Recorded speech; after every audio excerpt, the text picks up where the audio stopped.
Hey guys, good morning from Bali. So I wanted to drop this video today because some of you might be wondering if you have a past life that would explain why your current love life is a little bit off, maybe a little bit stuck, maybe even a little bit toxic and painful. Or you've just put it on pause because it's too much to love. And yet, this lifetime, your love story wants to be beautiful. You came here to clear this karmic debris and you want to have a sacred partnership. You want to maybe have incredibly cute star children who are the new messiahs to awaken the planet. Or maybe you came here to love and to discover that you are more than you think you are, and that all of the blueprints that are showing that you're not enough, or that have you feeling depressed, or have you feeling like no one will love you, that you're ready to call those out and stand in the flames of truth and that Christ force energy and that pure unconditional love. And yet you're just not getting the results you want yet. And so watch this video if you would like to, one, identify if maybe some past life debris is sucking you backwards into the past, into the drama, into the wreckage. And maybe your love life is actually going pretty well right now. That's fine. You can still get a lot out of this video because I'm going to be talking about past lives and past life regression and how they play out and bleed through into this life, and some things that you can do to clear them quickly and productively so that you can be on your soul purpose and, have the things that you want. So I'm going to lay out top 3 signs that your love life is being infected or sabotaged or at least disrupted by your past life or past lives. Now, really, there is no time in the spirit world. We are multidimensional. We're all one. We are little fractals of the same burst of light and love. And yet we incarnate into these bodies. We have our own karmas, our own stories, our own lessons. And so that's why it's important to take responsibility for, hey, I'm here now, I'm in a body. And on some level, there are past lessons and past energies that we keep seeing play out until we clear them. And they can bleed into this lifetime and also future timelines. Similarly, our past stories from our early childhood can rinse and repeat and keep on playing out in dark, tricky, sinister, or even just kind of silly ways until we clear them. And so the key thing here is to remember past, present, future doesn't matter as long as you're healing right now and you're calling things out. And if you are stuck AF, if you're stuck as beep in some area of your life, sometimes it's really healing to identify the core origin of that pain really can be coming from a past life. And my theory about why sometimes past lives trump over this current lifetime, like why they have so much more energetic clout, is because of the collective consciousness, because especially things like massive cataclysms or wars or traumas, they not only get stored in the DNA from our ancestors that went through those things and they get passed down through the epigenetics, they also impact through the collective conscious or unconscious, because hey, that timeline was so freaking crazy and dark, and our I am selves are still really accessing those places with our human consciousness. So when I say I am self, our I am self is really our universal life force, source consciousness, one, and it is divine. And we forget about that. We disconnect, we descend, and we go down into different dimensions. And here we are in 3rd density, or some say we're in 4D, 4th dimension. The dimensions and densities are different, but they correspond. Basically, we are amnesia filled consciousness, and our divine minds, like, they're so healing, so vast and powerful. Yet if we went through a massive cataclysm, a trauma like the floods of Atlantis, or a massive war, or a big black magic infection and society went down and dark, our consciousness can get frozen there and not want to leave. And it can take us a lot of lifetimes coming back here on earth to like snap out of it and get it, because our trauma patterns, the way that trauma works is we fight, flight, or freeze. We go, this is too much, I'm out. And it's a survival pattern. Like A possum basically plays dead and it's actually fainting. And it's a great response in a way, right? Because there's an animal there just like, whoop, faints. It's probably better than, in a panic response. It's like pretty good. Yet our trauma patterns, say in a past life or this lifetime, they're not the most enlightened form of ourselves. So I believe collectively we're still really cleaning up some debris from the past, and we're rewriting the future at the same time. So twin flame energy is polarity. So we have the past lives, that's kind of like the feminine energy in a way. The darkness, the forgottenness, I can't really remember that. The future is like, ooh, what do I want to create? Let's go there. Let's do this. The masculine energy is like, I'm getting on a bus, or I'm getting on my 0-point energy filled spaceship and I'm going to take you there. But here we are stuck in our bodies, and we've got to deal with and heal with what's going on in our current life. So your love life is a guiding post, a roadmap to your past and future. There's a lot of power to it. You get to rewrite your past life. So I want to start with that empowerment. Not really start, because I'm going to try and keep this video a little bit short, but y'all know that I like to talk. By the way, I'm Dr. Amanda Noelle. I am a certified past life regression therapist. You might not have known that about me. I collected a whole slew of certificates in my 20s and 30s, and I've just gotten my certification as a somatic trauma healer, which I'm really excited about, because as it turns out, we're like 99% empty space, but we're also like 99% trauma sometimes. Like, we're all these old patterns, and it's good to laugh at it, right? Because our light is so massive that we just need a little bit of darkness to go into. And when we alchemize this darkness, we're healing the planet, we're awakening what's possible. So trauma is the lead that we get to turn into gold. And we're realizing, even as metaphysicians, as life coaches, we have to understand how to navigate through trauma, because we don't want to get stuck in a pattern, even if you're trying to go get your goals done, or you're trying to find your love life partner, and you're like, I have all these things I want to create, and I have a list of who he or she is and what we want to do together this lifetime. Then boom, hitting the trauma pattern doesn't really help if we don't have tools and resources on how to move through it. So I'll be doing more videos about trauma healing and those exact resources. Okay, so I'm going to share now these 3 things, ways to tell if you have a trauma echoing through from a past life. So the first thing is that your current love life scenario doesn't make sense. Like, you may have come from a really healthy family, and your parents aren't divorced, they had a good marriage, and yet you are dating like all these losers, or like you have all this drama. You've gone through a toxic relationship, serial, love story, or this like disconnect. Like, why is this? Like, sometimes you'll see that amazingly beautiful woman, and you're like, what is she doing with him? And then she does it again, and it's like, what is that? Well, sometimes that's a bleed through from a past life where she is distorted. She doesn't feel beautiful because maybe in her past life there was abuse done to her or something like that.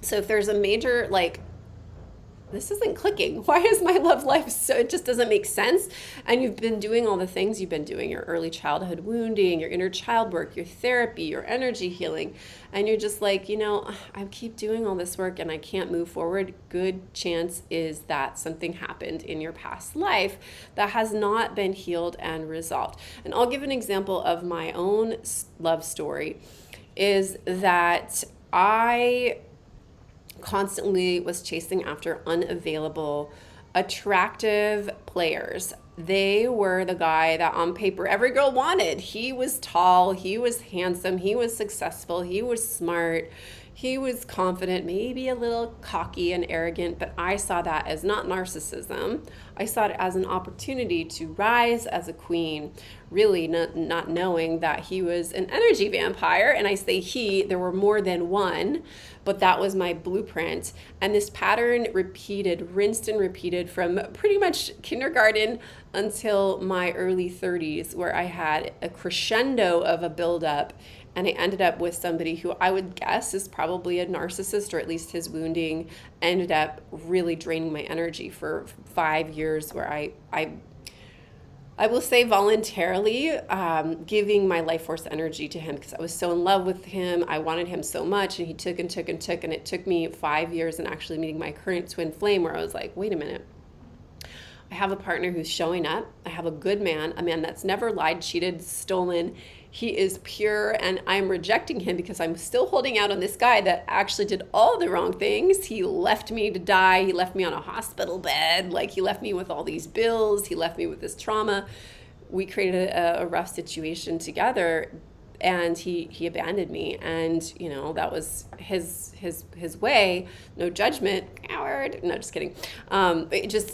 It wasn't a fit. It wasn't a fit for him. He made that decision. And I was still opening the door to that type of courting. And he was very happy to court my energy because I had all of this priestess energy. So it wasn't until I did a past life regression. I took multiple past life regression therapy sessions, as well as working with guides and healers.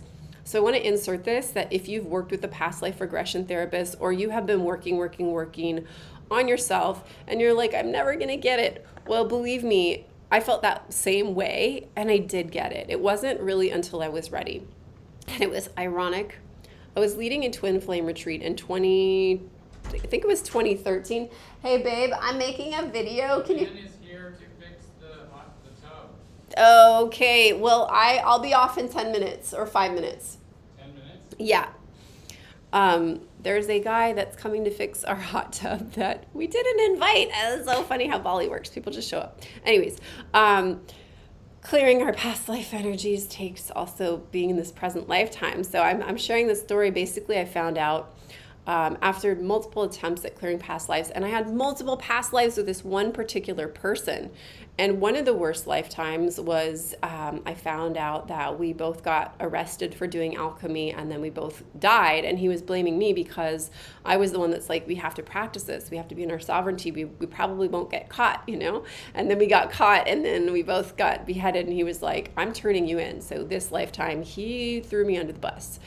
And then I also found out, while I was leading a retreat for a group of about 8 women here in Bali back in 2013, and the retreat was going so well, and then we did this group past life regression and a soul journey and a healing, and I just felt so much energy in my third chakra that was coming not only through the group, but it was coming into me. And I actually I said, we all have this past life, and I feel like it's a matching wound, and I have it too, and I'm going to be vulnerable and name it. I haven't met my twin flame yet. It was actually, I think I had just met Jack, and I don't think I had met Jack yet. I'm trying to remember.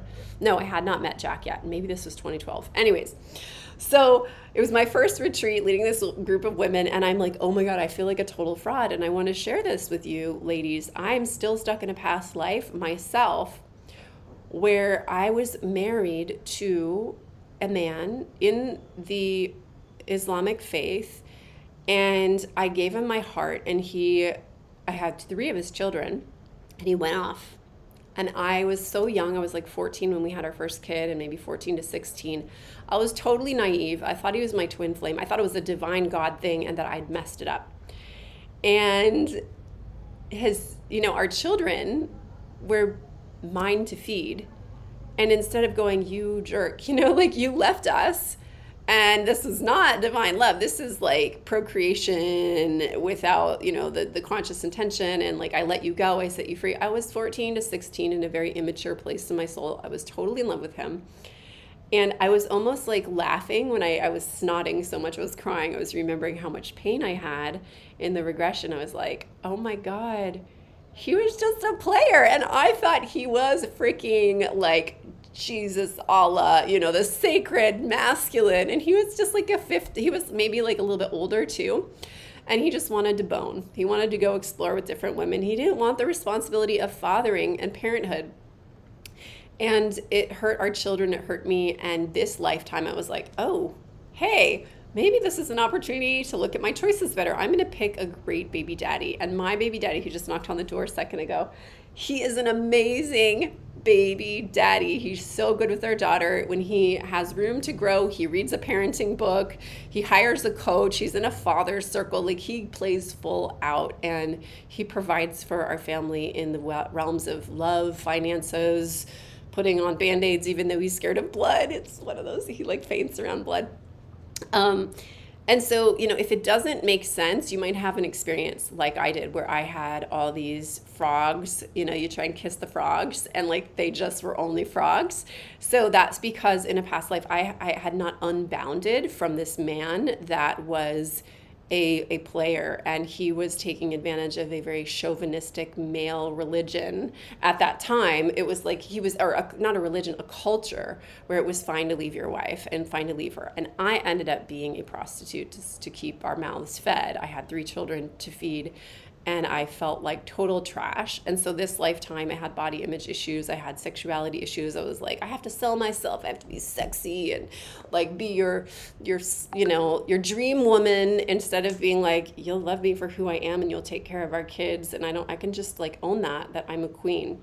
So I had to do some healing work to get there. And when I did it, my beloved Jack showed up instantly, and I got to forever, this lifetime, past lives, future lifetimes, commit to, this is the Christ force energy, the divine father. He commits, he shows up, and he doesn't play with your heart. He doesn't play with your 3rd chakra self-esteem. He doesn't vacuum the good stuff from you, vampire it in order to keep you. There's no game playing. It's just such a cleaner version. Okay, the next thing is that 2 is if you have I'll say primary guardian, but it's probably the parent you're closer to or that you identify most as. For a lot of women, for example, it'll be your mother. Maybe for men, it'll be more your father, or it could be your mother too, because a lot of mama's boys out there. But where your parents had a major heartbreak, a trauma, a divorce. So maybe you have a family where you're like, wow, nobody in my family has stayed together for a long time, or if they have, they've been miserable in marriage. We haven't had a happy marriage. Or it's been like a business deal. We don't talk about our feelings, but we share the finances and the daily chores, and we go to good college together, and we are high achievers together, but there's not like passion and love and heart. So if there's been like a toxic pattern that your primary parent expressed as a trauma, like, oh my gosh, they got super heartbroken by someone, maybe a divorce, and this is your homework. Interview, if you have a living parent that is your primary parent, or both, both would be better. Interview them about their love life. Like, did you ever get heartbroken? Did you ever get divorced? My mom hid a marriage from me until I was like maybe 12 years old. She was like, yeah, I was married in my early 20s. It wasn't a big deal. I was only married for a year. And it turns out that I had her same imprinting, and even the man that I thought was my twin flame went to the same, they went to the same graduate school. They had similarities. They had the San Diego connection. I mean, there were all these weird synchronicities. So, ask your parents, what was their love life like? And if they had a really dark, traumatic love life, chances are you incarnated with them because they had that dark pain. Or you incarnated, but there was a window of time when you were in the higher realms, and say for me, my mom was dating toxic men, and I was overseeing her from the heavenly realms being like, don't take him, go do this. Like, my daughter and probably son like have been guiding me like, hello, or they're like spirit guide. They are our spirit guides, not like spirit guides. Our baby spirits can be spirit guides, and they're in that plasma type of energy. We can telepath with them, not even knowing it. They can be guiding us and creating these miracles and synchronicities. And so, that's the second sign, is if your parent has a lot of drama, and maybe it was even before you were born. I would say that both when we interviewed our parents, both my husband and I have parents that had some deep relationship difficulties, and probably we helped them figure it out. For example, my parents met at a male-female polarity retreat weekend in Asilomar, California, and like my husband and I lead male-female, divine feminine, divine masculine retreats, healing the divine feminine workshops for twin flames. So, it's just uncanny how our souls can be guardian angels to our parents, because we're like, hey, I get the lesson I had this exact resonant field in a past life, the one maybe that I recently had, that hasn't been resolved. So you're resolving your parents so that your parents' love lives so that you can incarnate in and kind of keep a resonance, like a level of lessons that is similar to what you need to be in. It's cool how it works. 3, the last sign that you have trauma from past lives that's bleeding in, infecting your love life, is that you're spinning your wheels and you're stuck AF. You are just not moving forward. Like maybe you've been in a relationship for like 10 years and you're still not engaged, or you've been dating the same type of people and you have the same intimacy fears and blocks, and you're just like, there's this like stuck energy, and maybe even you have like gut issues and self-esteem issues, and you're like, why haven't I moved past this? I keep on working on it with my therapist, or I love myself, I do affirmations, body image, and yet you go on a date and you're just like all you feel is not good enough, and the story keeps rinsing and repeating. So a lot of times that is because of a past life did not get healed, and sometimes those lifetimes are really deep wounds that are more on like a soul level. What I mean by that is maybe you were murdered in a past life, persecuted for being metaphysical practitioner, a high priestess or a wizard, where the powers that be came in and said your soul is not allowed to connect here and we're going to attack you.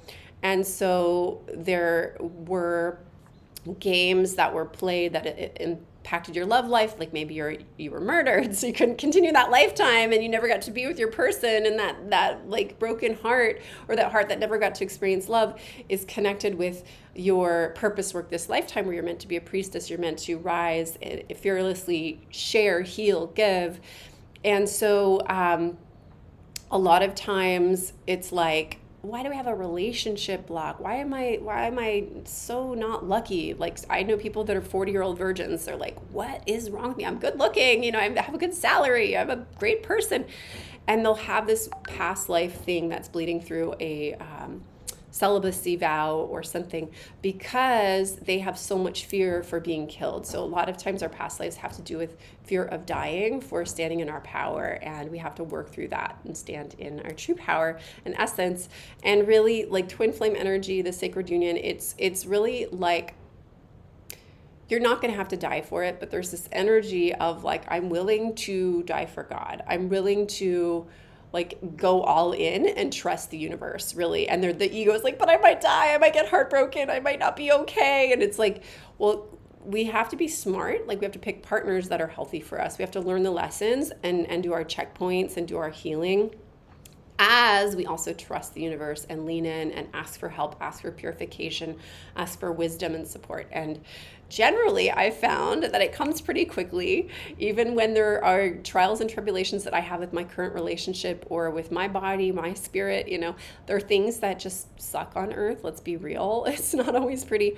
And divine guidance, when we ask for it, it comes through, and we just need to have those blind spots lifted for us. So one of my gifts is helping women to quickly manifest their twin flame, also calling in their baby spirits, and if that's something that they want, the baby spirit wants.